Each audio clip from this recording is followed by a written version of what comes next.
Hello, Professor Acharya. Welcome to Tattva. Here are the questions we've prepared for you. Let's get right to them. What is economics? Hi. To me, economics is what it stands for by the original Greek word and its etymology. It's really about the household's management of its wealth. It's about the household's management of its financial needs. That includes its ability to consume, spend on day-to-day expenditures, save for the rainy day, such as healthcare or other emergency expenditures. But it also means managing, smoothing the cash flows over the lifetime of the household, of its individual members, and so on. Now, of course, when you then expand the scope of this, households interact with other households, households interact with financial service providers such as banks, insurance companies, pension funds, households interact with markets by investing in them, in stock markets, bond markets, etc. And over time, the notion of economics has gone beyond the household focus. It has started encompassing the notion of a firm, the corporation, and of course, you also think about how governments manage their own finances. So it's the full gamut of all of this. But I would say at the end of the day, it's really about management of wealth. It's management of your savings and expenditures. The original focus of the word is on households, but over time, we have expanded the scope to encompass banks, markets, firms, corporations, the governments, and even international trade between these governments or countries. How would you define your own approach to the subject? My own approach to economics is rather simple. I should qualify, first of all, by saying I'm primarily a financial economist, say different from being a labor economist or a trade economist or a macroeconomist. I focus on financial markets. I focus on financial institutions, notably banks and central banks. I'm a dabbler over all those, so I do also work in corporate finance and asset markets and so on. But my approach to all of this, regardless of how I approach economics, has always been to focus on the common man. I like to think about how the common man is going about managing their household's expenses. When I was at the Reserve Bank of India as a deputy governor, my best marker of inflation was asking my mom how much are vegetables costing. Does she think whether the vegetables are getting more expensive or less expensive? In fact, I started constructing for my own internal assessment an index which I had called as the Pav Bhaji index, which is how much are the peas, onions, tomatoes, and various other ingredients that go into the full Pav Bhaji dish, such as bread. How is its cost evolving over time? Because that gave me a very direct feel for the data that would be affecting the common man. What else is covered about the common man? Common man is covered in the newspapers, their problems, their ease of doing business, their ease of making a livelihood, the problems that are coming in the way. These are also reflected in the narrative in the newspapers, sometimes in blogs, on TV channels, social media, etc. I'm not on all of these media, but the important point is that you learn a lot about economics from how people behave, observing them in a household, in your own household, in other people's households, observing the companies that you are associated with, thinking about your friends who own companies and what issues are they facing, how are they resolving them, then extending it to your local municipality. How is it going about its projects? How are they financing themselves? Are they getting adequate finance? Is the project execution of high quality? If not, why not? Are there financing issues that are affecting the execution of the projects? And then going from the micro to the macro, which is going from the small household and gleaning insights from the behavior of the household, gleaning insight from the behavior of a small business that your friend runs, gleaning insight from how your mother is forming her inflation expectations. That to me really forms my perception and my understanding of how the economy is performing as a whole in the macro of things. And I think this is quite important. It disciplines my understanding of big facts. So every day you're getting bombarded with facts such as GDP numbers, inflation numbers, employment numbers, payroll numbers, industrial production, surveys of how firms are doing in their import exports and so on. All of these aggregate numbers to me ultimately make sense as an economic input into my thinking, if I can ultimately square them up with what's happening at the micro level of the economy. How do the aggregate numbers come about from the disaggregated functioning of the economy at the level of individual households, in fact, the individual themselves, then the firms, the individual investor in the markets, an individual bank? How does it all aggregate up into the macro economy? That balance between the micro and the macro is how I try to approach economics myself. In your TED talk titled Banking Upon Bank, you say that you're constantly learning, unlearning, and relearning how banks work. Do you mean this learning and relearning process in terms of ideas, processes, approach, or something else? It is really all of these. One reason why I think, especially in the area that I study with great focus, which is financial economics, banks, central banks, non-bank institutions such as insurance companies, pension funds, mutual funds, and the like, is that they are organically evolving. It would not be a stretch to say that the financial sector almost functions a little bit in a Darwinian fashion, which is the good ones survive over time, new ones evolve. But an important aspect here is that they are constantly responding to the environment, just the way Darwin thought about evolution. In case of financial firms, banks, markets, this environment often consists of the politics, the regulation, the flow of savings and investments into the markets, banks, and the rest of the financial sector. That is an environment in which they are functioning. It keeps changing over time. And with those changes, these financial institutions are also constantly evolving themselves.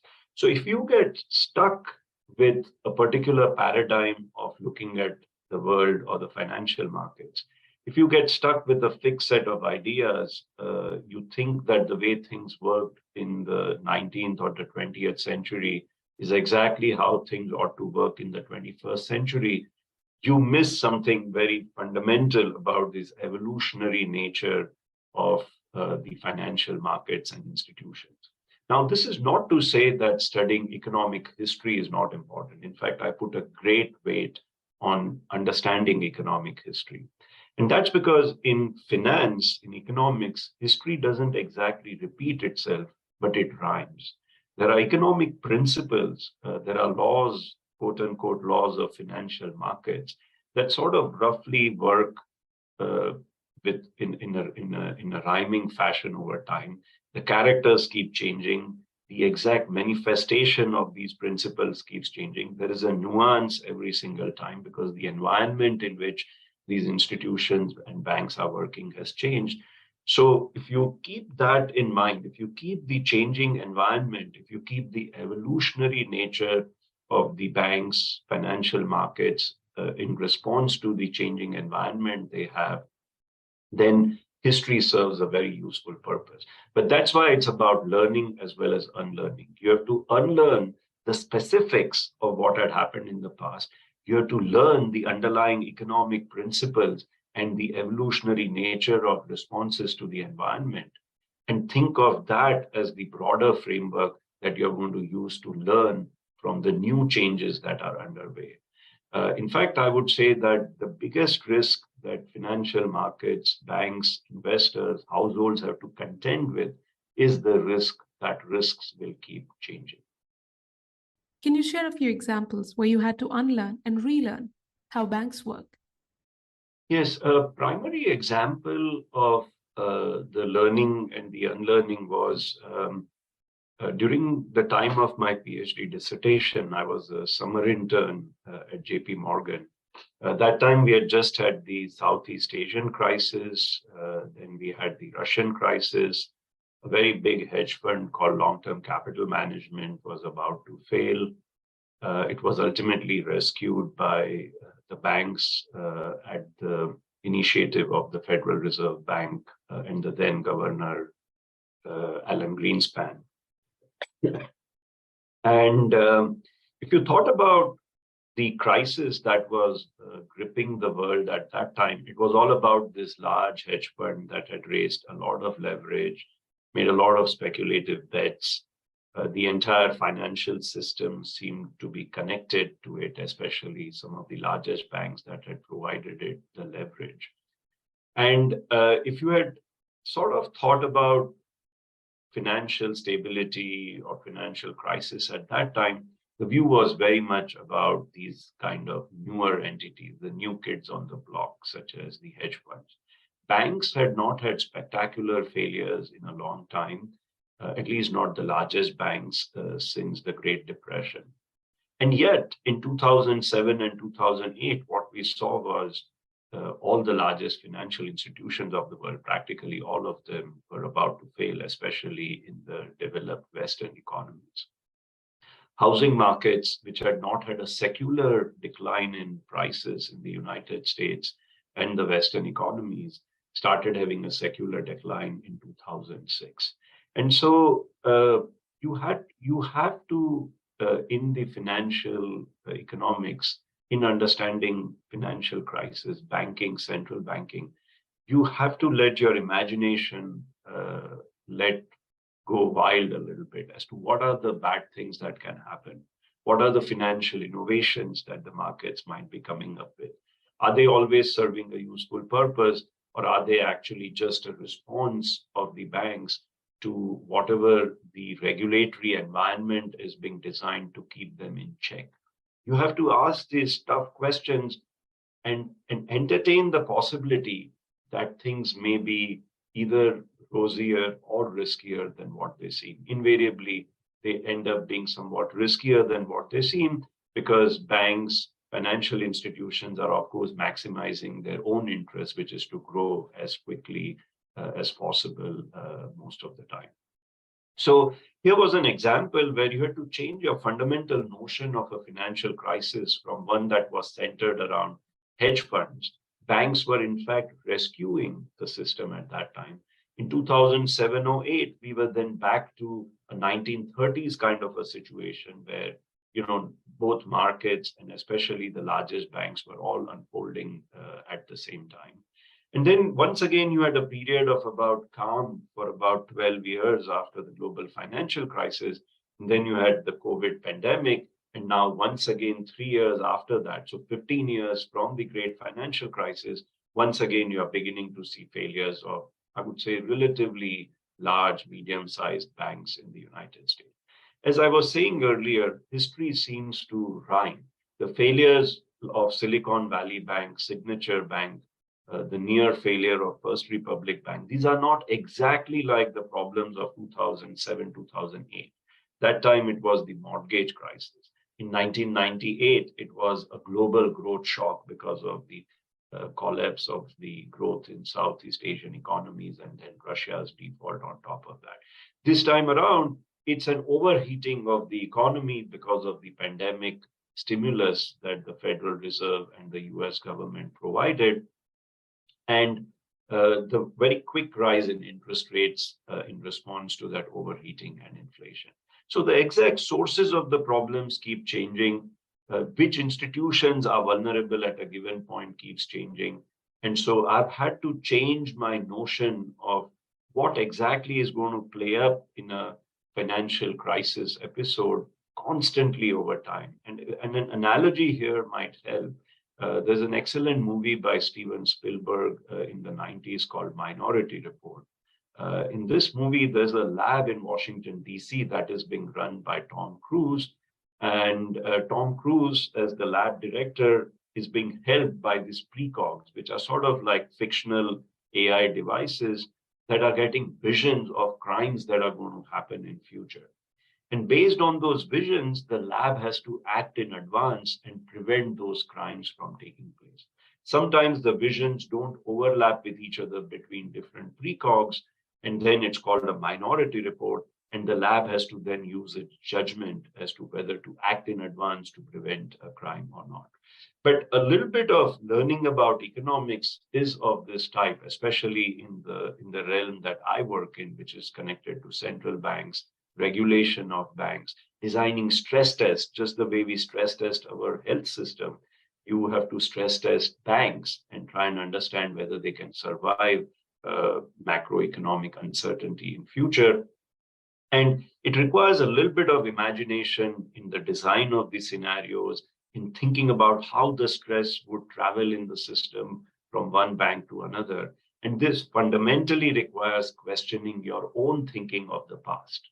What might I have missed? How has the economic environment changed? How are banks constantly changing and evolving in response to this changing economic environment? I keep stressing it's about thinking, measuring and managing the risk that risks will keep changing over time. On a more fundamental level, could you please share your process of unlearning and relearning?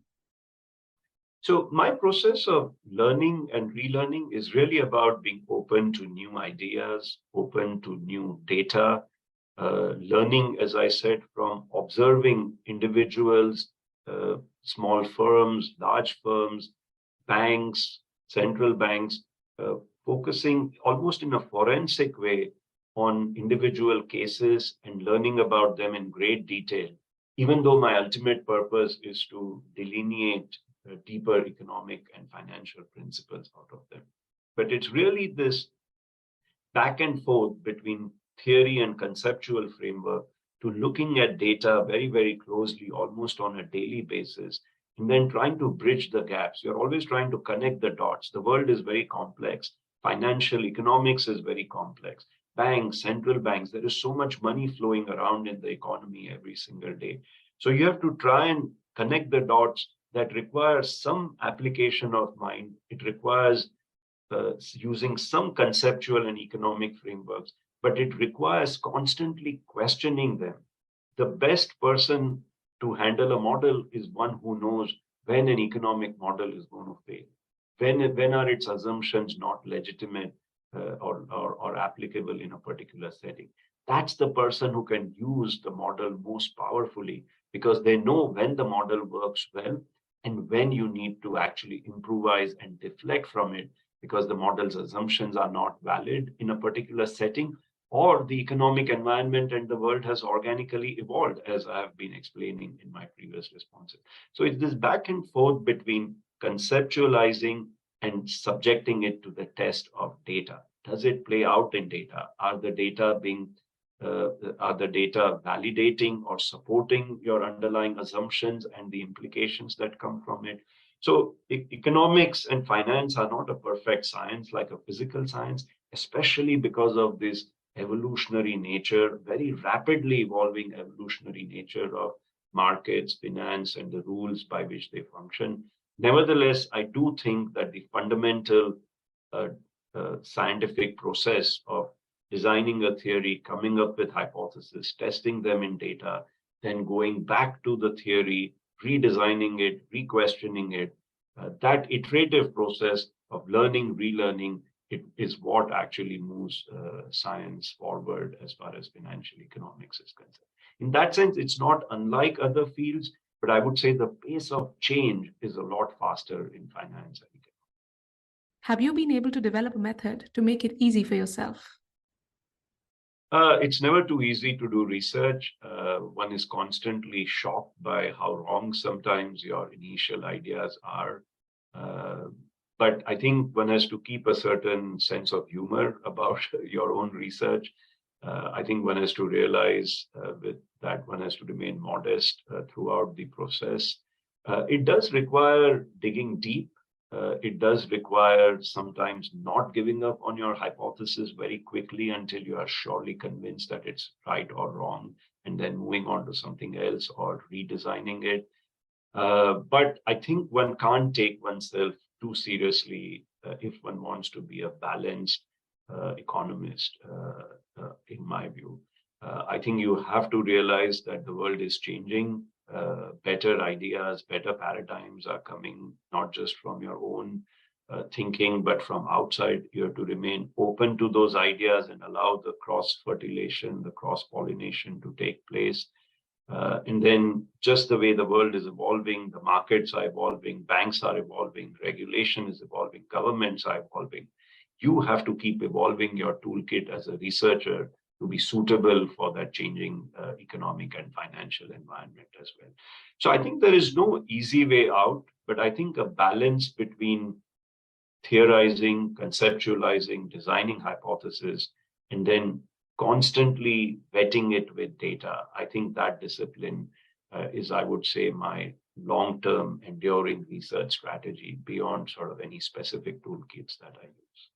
In the same talk, you also described yourself as someone who understands things from first principles. Would you please help us understand what principles mean to you and what some of those first principles are from where you understand things?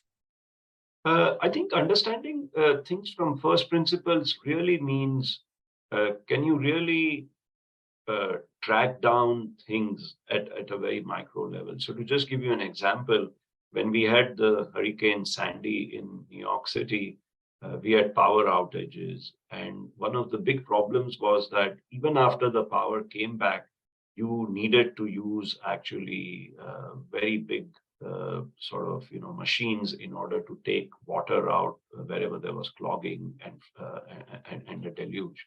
Now you realize that actually gas to operate these devices was not coming into the city. That was the time I asked for the first time, how does gas travel to New York City? What's the plumbing of this? Where is it coming from in the world? When is it hitting the shores of New Jersey? From the shores of New Jersey to New York City, what transportation arrangements, what clearances have to arise in order to actually for the gas to reach the New York City. So the same way, just the way there was a plumbing of how the gas is reaching New York City, there is a plumbing of financial markets. There's a plumbing of how trade takes place. There's a plumbing of how labor is hired. There are markets and various pipes that connect individuals to firms, investors to the markets, banks to the central bank. More broadly, you can think about all of this as how is money flowing in the economy, right from the date that the central bank prints the money or credits a bank with money in its checking account. How does money then flow from the bank to the individual? When I withdraw money from an ATM, how does the bank get the money if it doesn't have adequate money at the end of the day? Maybe it had too many ATM withdrawals in a day. Does it go to another bank? Does it go to the market and raise money? Does it go to the central bank for an overdraft?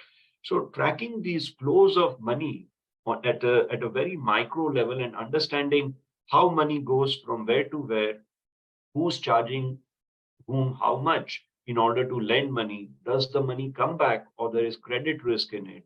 At what scale is all of this happening? What role is played by the central bank in determining the aggregate supply of money in the economy? How does it change that? Why does it change that? Are its decisions independent or are they determined by the politics of it?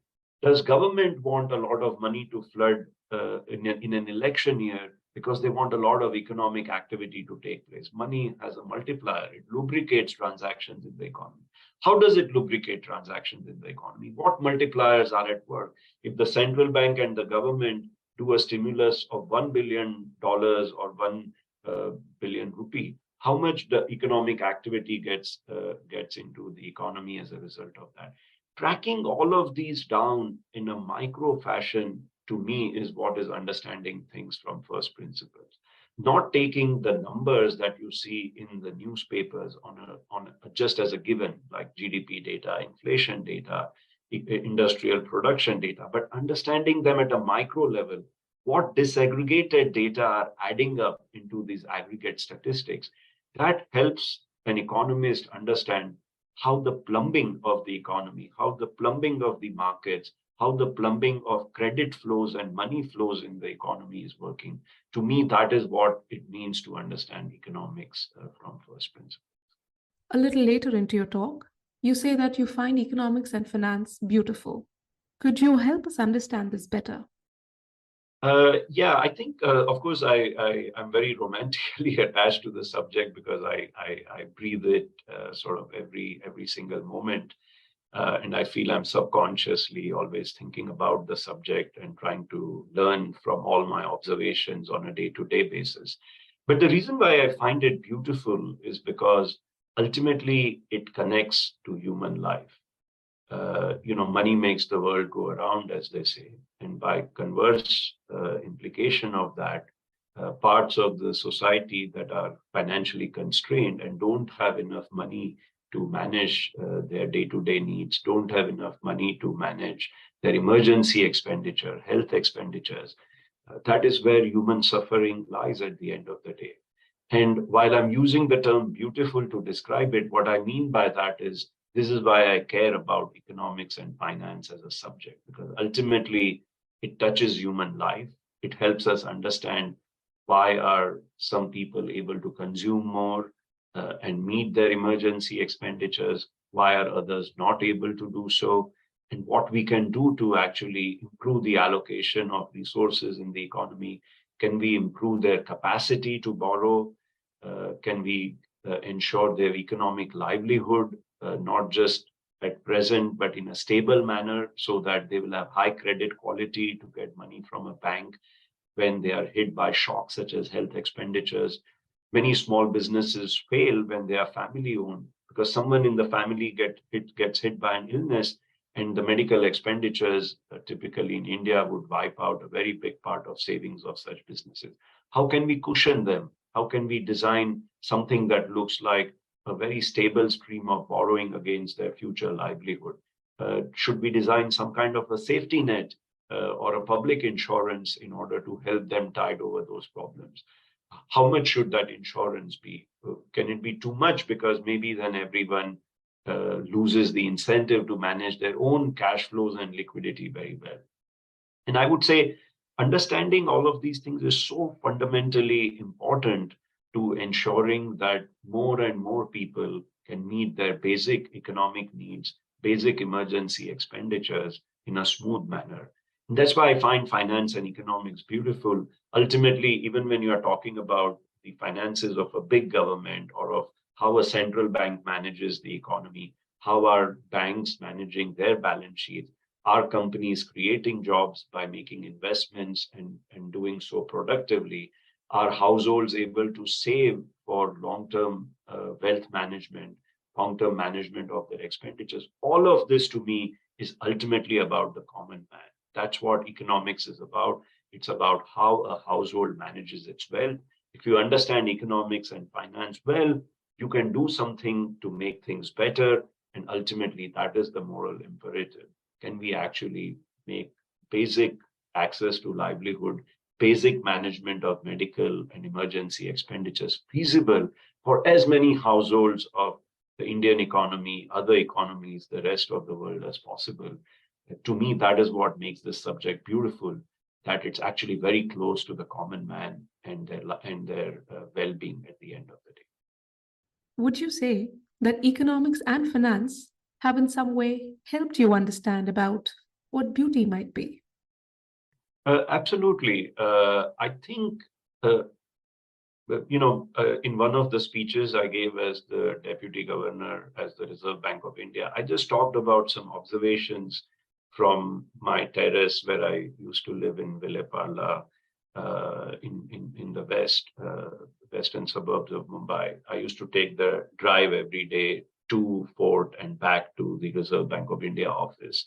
I used to observe children flying kites and eating candy in the Nehru Nagar from our terrace. I used to see a mom on the street every day, bathing her kids, getting them ready for school, rushing to the bus as I was driving in the car on SV Road before the Milan subway. What makes all this tick? Why is the mom sending the kids to school with so much uncertainty about she has even the economic livelihood to get them the meals over the rest of the week? How can it still works? Everyone works on a day-to-day basis as though there is no tomorrow. You have to make today work and get by. And things happen even in the most dire of the financial circumstances, as work of many economists show. The poor manage their economics very, very efficiently to get by. It's not always possible, but they are striving at each instant to make it work. And all the time we hear wonderful success stories of so many children springing up from nowhere and setting up wonderful businesses, flourishing in academia, becoming the leaders of the country. And that is the beauty of finance and economics, which is that everyone is optimizing every single day to get by with whatever limited resources they have. Sometimes it succeeds, sometimes the expansion of opportunity at the lowest income segments is not high enough for social and economic mobility to be high, then it's a constraint and we have to do something about it.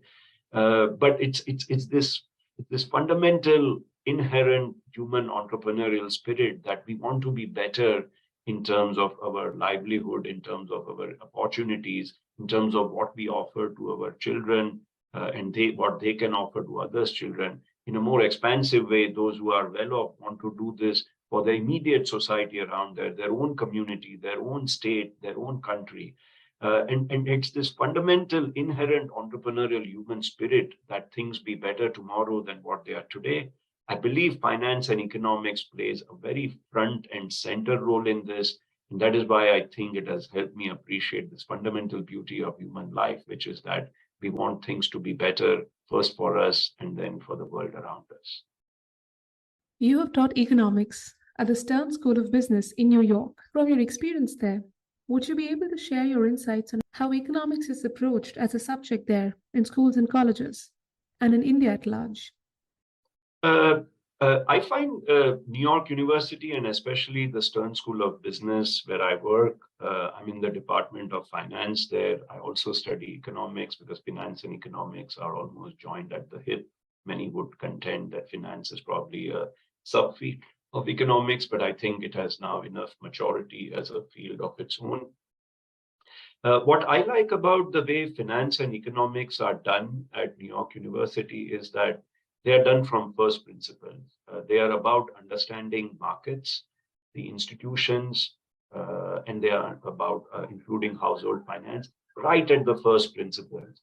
As a group, we are not wedded to any particular ideology or particular way of thinking. We are very eclectic in our tastes of research. We do both theory as well as empirical work. We try to connect the micro to the macro all the time, bring data to the table. And we don't have any sort of, I would say, granddaddies of the profession who dictate in a department what are the important areas of research, how research should be done, what is a particular way of like abiding principle that everyone has to follow for thinking about economics.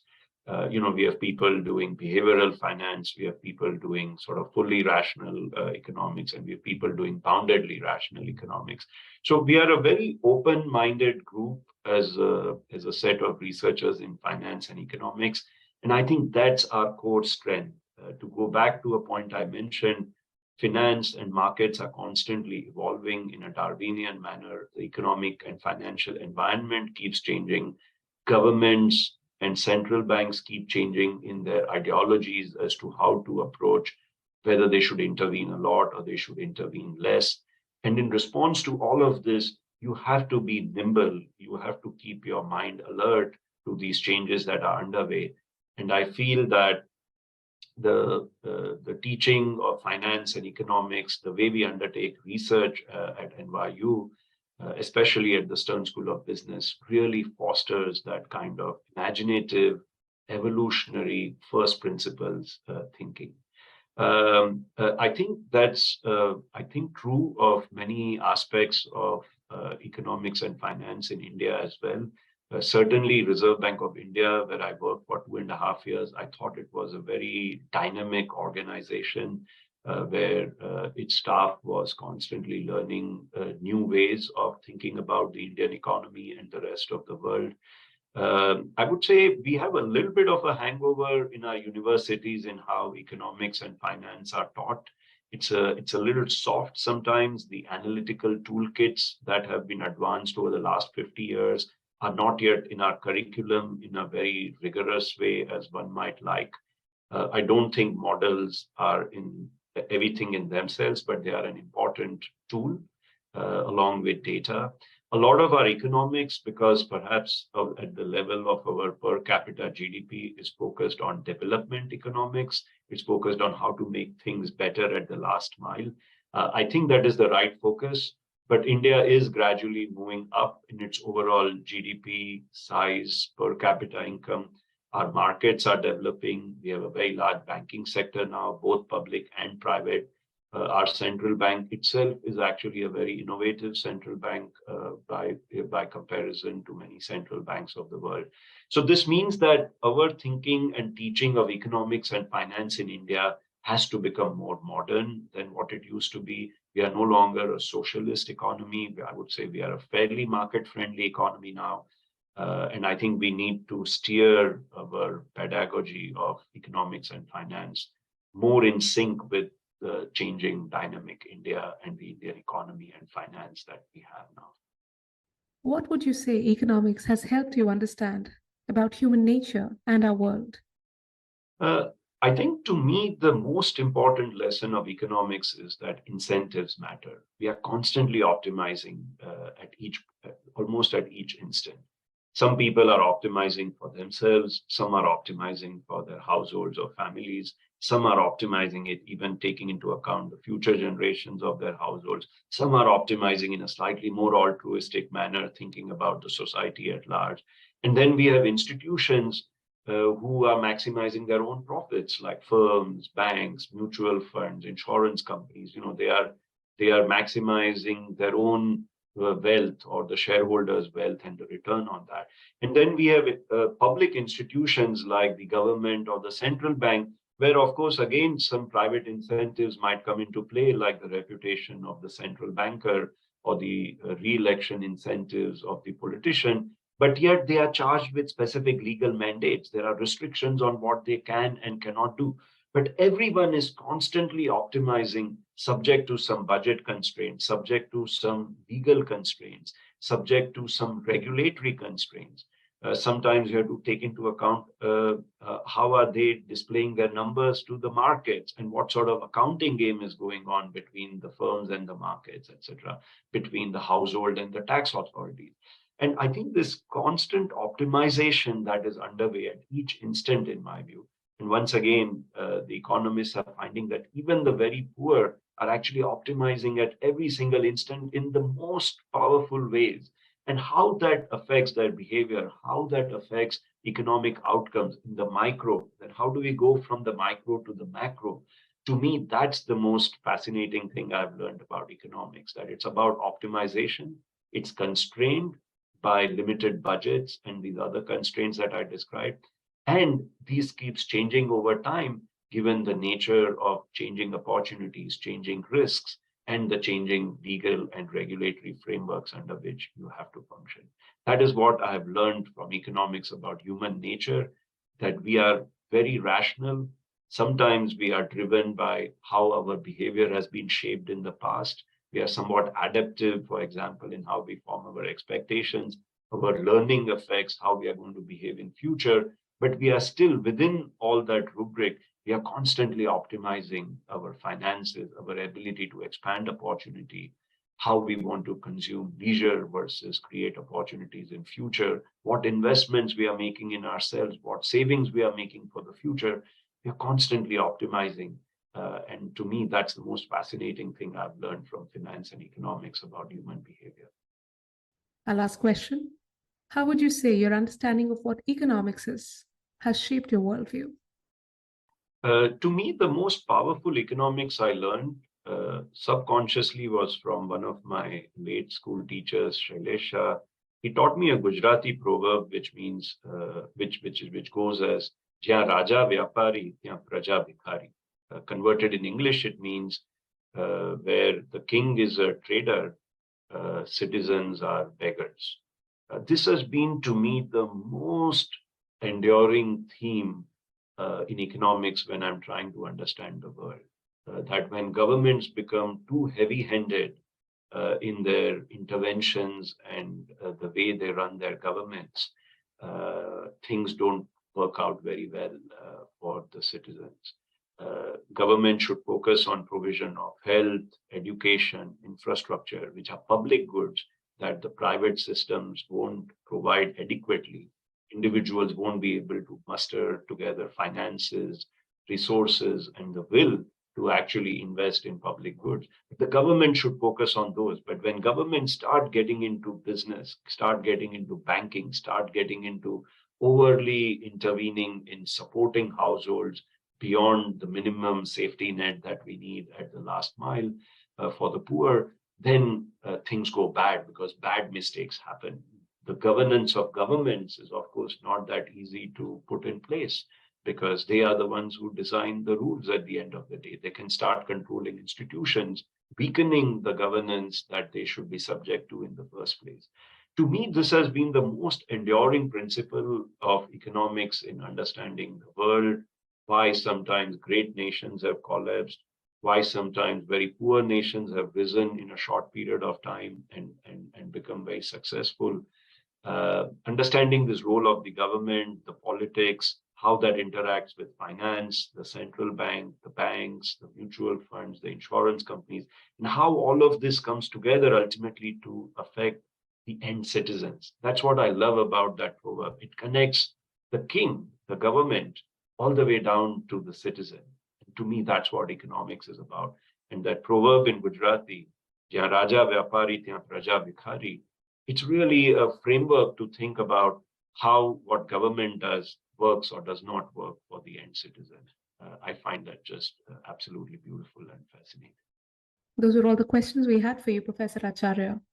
Thank you once again for giving us your time and your insights on Tattva. We send you our best. Goodbye. Thank you so much for having me on Tattva. I hope the audience has found my explanation of economics and finance useful. It's a very unique perspective that I have from my vantage point. But as I said, things keep changing and you should keep your mind open to hearing out views of everyone else. Thank you so much.